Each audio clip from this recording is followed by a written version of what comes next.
Welcome back to another Artist Spotlight. I am Joe Foy, the president of Harmony, and today I am joined by the founder of Stage Notes, Ticia Aumell. How are you doing today? Good. How are you? Pretty good.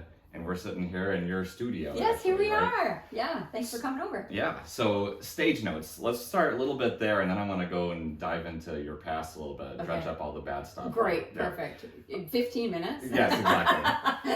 So Stage Notes, because I want to get right into talking about what they're doing. What is Stage Notes? And tell us a little bit about what they're going to be doing in July. Okay, so Stage Notes is a theater company that teaches our students that their art can make a difference, and that through their love of performing, they can benefit the community. They can do things for the community. So this is our 15th season, actually, Wow. if you can believe it, because you were around a long time ago when this all started. We've given over $65,000 back into the community from our productions and different things that we've done That's through the amazing. years. Yeah, so we feel really good about our motto, Performance with a Purpose. Yep. And this year we're doing the show Guys and Dolls at the end of July. Very cool. And we got to see a little sneak peek of it at the event, the summer kickoff, Yeah, that was fun. which is awesome. So, Guys and Dolls, and when is that going to be? July 27th, 28th, and 29th Great. at 7:30 at the Dulles State Office Building. Right here in downtown Watertown. Right downtown. Exactly. Yep. So you're going to be going hardcore on rehearsals from now until then, I assume. Yeah, we're giving the kids a little bit of a break to do their regents and graduate from high school and all that kind of stuff. But yeah, we've been rehearsing since the beginning of May, and once school's over, then we'll really, from the end of June to the end of July, it's every night. And you've done a musical basically every year until COVID, obviously. hit, Correct. Right? Yeah. But last year you brought it back with Rent, which was awesome. Yeah, so we did, we had to cancel obviously in 2020. Yeah. But then in 2021 we streamed a show.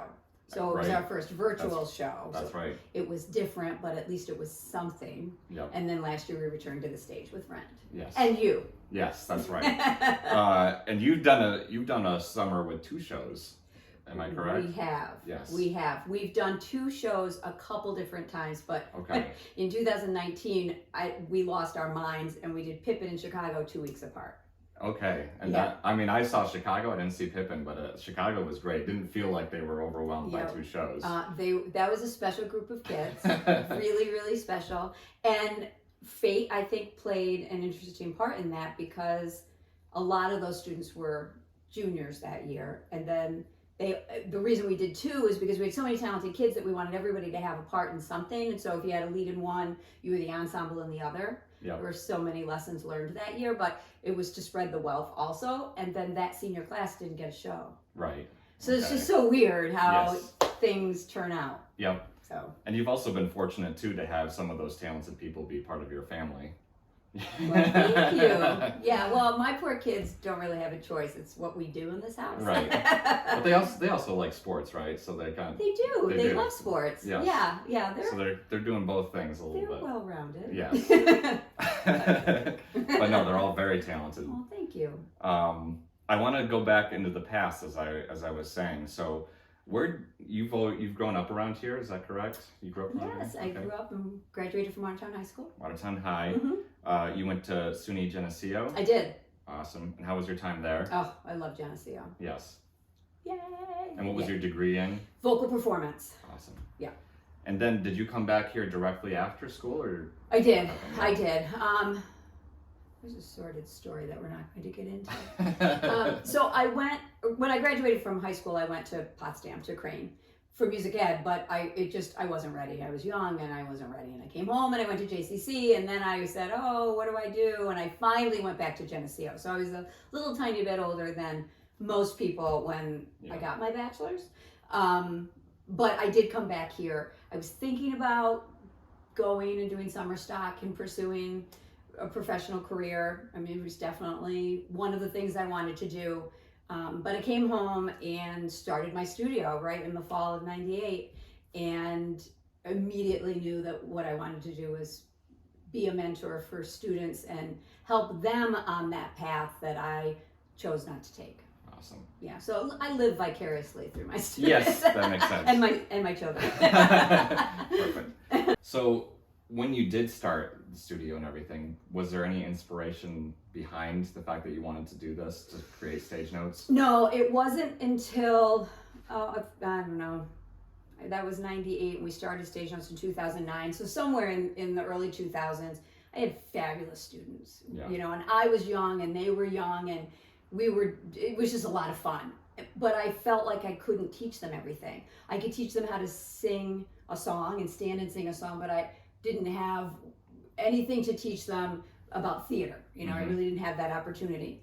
And then I also at the same time was realizing myself that I had certain special talents that I could share. So I was also the music director at St. Patrick's Church, which I still am 21 years later. And I realized that when somebody dies, I don't make a lasagna and show up at their door and say, I'm so sorry. I get the call, will you come help me pick the music for my dad's funeral? Or, you know, will you sing at my wedding? Or, you know, and I started to realize myself that those are my gifts to my community. And so then, of course, I wanted to share that with my students. So out of this desire to teach them more about performing and also to teach them more about sharing their gifts came this idea to do a show. And really, it was just this one group of people, which your wife was a part of. I know that. These talented kids, like, let's do a show and let's raise money for an organization. And I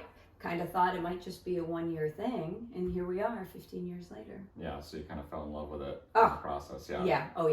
Even after all the hard work that goes into it up until that. Well, that's what passion is all about. That's right. So talking about the other things that you do, you say that you do a lot of the music at St. Pat's Church.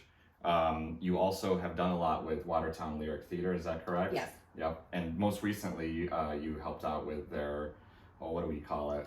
A review. Yeah, cabaret, old and new cabaret or something they called it. But it was fun. We brought back some of the old guard. Yes, and it was great here. Your piano playing and your sight reading is just phenomenal. Thank you. So that's great. Do you see yourself being in a lyric theater production in the future, or do you like to kind of be on the sidelines? Well, I loved being Miss Hannigan a few years ago for Annie. Yep. So if the right show came along with the right role, then I would probably get the itch. Yeah. But at this point, you know, I've done a lot of really great stuff and I enjoy being on the other side. I enjoy being on the production side and being the mentor to others. But if the right role came along, you know, I think both my husband and I could be talked into getting back on the stage. But it would not just for anything, you know, we'd have to, because we like to be on the production side of it, so. Yeah, to see what happens and how it goes. Yeah, and to help our friends, you know. Exactly, build the community. Yes, absolutely.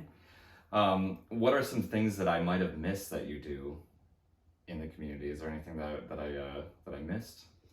No, I mean, I think I do a lot of things musically, and I'm an advocate for the arts. Mm-hmm. You know, I'm very involved with the Watertown High School music department because I'm friends with the teachers, and also because my kids are, you know, Jack is the last one there, but my kids have gone through school, and Kyle and I are both extremely supportive of music teachers in the area, and since that's our school, you know, anything we can do to help them, we do. Yep. To give back to the school. So I do a lot with them. Great. Too, so yeah. Question going back to Stage Notes. So you're a nonprofit currently, 501c3, yes. right? Yes. Were you always that? Or well, when we started off, I just got a DBA because again, I didn't really know we were going to go very far. Yeah.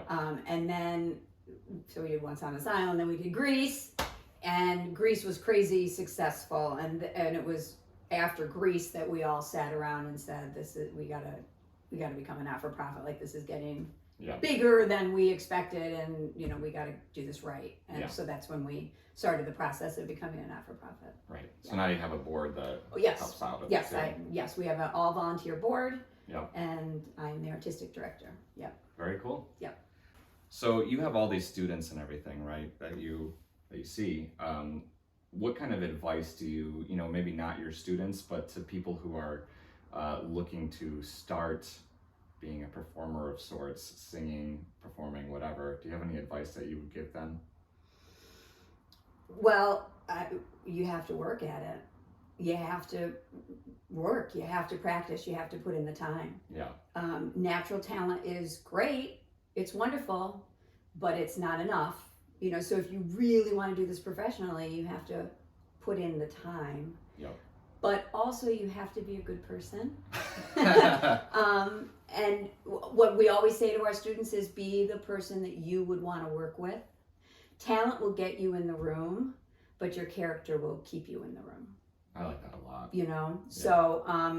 so be a good person and be the person that you would want to work with, and that people will want to call you and say, you know, come back. I'm doing another project, and I know who I want to work with, and it's you. Yeah, and I think that the world and the community that we're kind of building now is not so much about the go-getters who are out for themselves.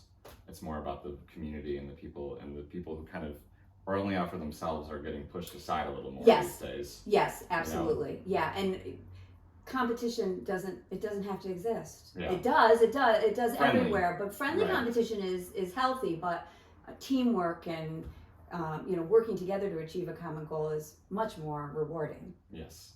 And so that's what we try to do in Stage Notes. And it's a team, and Yep. you know, we can't do it without any of you. We don't like to say the leads and the ensemble, because whoever's got the biggest role can't do it without chorus member number 3. So they're all just as important, and we're all a team. We're all doing this together. And I'll break into High School Musical now. We're all in this together. But yeah, that's our biggest advice, whether you're going into theater or you're just going into the workforce. Yep. Be a kind person who can work as a team and who people want to work with. Yep. Work hard and be good. I love it. So catch Guys and Dolls July 27th, 28th, and 29th. Yeah, last weekend in June. Then July. Oh yeah, creepers, yeah. At the Bella State Office Building in Watertown. Yep. And thank you for being our artist spotlight Well, for July. thank you very, very much.